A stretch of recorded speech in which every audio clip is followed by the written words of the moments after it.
Bayad ka na po. Tapos na. Bayad na. Lollipop! Lollipop! Lolay!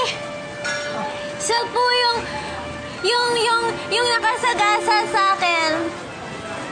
Kunti ka naman sagasaan. Opo. Ilang sulog na yun eh. Sino kasama mo? Ba't hindi mo sinabi sa akin yun? Hindi ko na po maalala. Ay, sinabi ko kay... Archie! Tinay! Archie!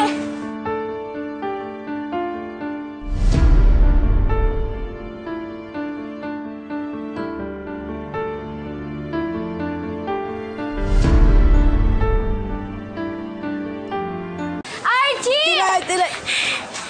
Halika na. Bumalik na yung Halika na, umuwi asawa na ko! tayo. Yes! Tama na yan. Archie!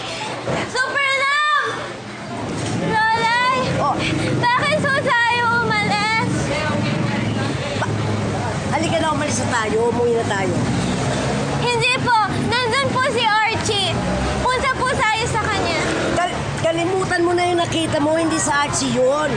Halika na. Hindi! Sa po yun! Bumalik na sa Lolay! Halika, balik tayo doon! Hindi si Archie yun. Nakita mo naman, si Archie maputi. Ay, yung nasa lubang itim-itim. Archie, tama ba yung narinig ko? Tinawag ka niyang asawa? Beatrice, let me explain. Beatrice! Beatrice, sandali lang. Beatrice, sandali lang naman. Sige, mag-explain ka sa akin. Ano ba talaga nangyari kanina, ha? At yung retarded na yun yung babae na muntik ko ng mabangga. Kilala mo ba talaga sila? At bakit yung sinasabing asawa ka niya? Dahil yun ang totoo. Archie, nagpapatawa ka ba? Dahil hindi nakakatawa. Beatrice, sorry. Sorry kung tinago ko sa'yo. Sorry kung ngayon ko lang aaminin sa'yo. Oo, kilala ko sila. Si Tinay yun. Best friend ko siya nung bata ako. Nung kabataan ko, meron akong kasalanan na ginawa. Pero hindi ko kayang pangatawanan, kaya umalis kami ng family ko. So, kasal ka sa kanya? Beatrice,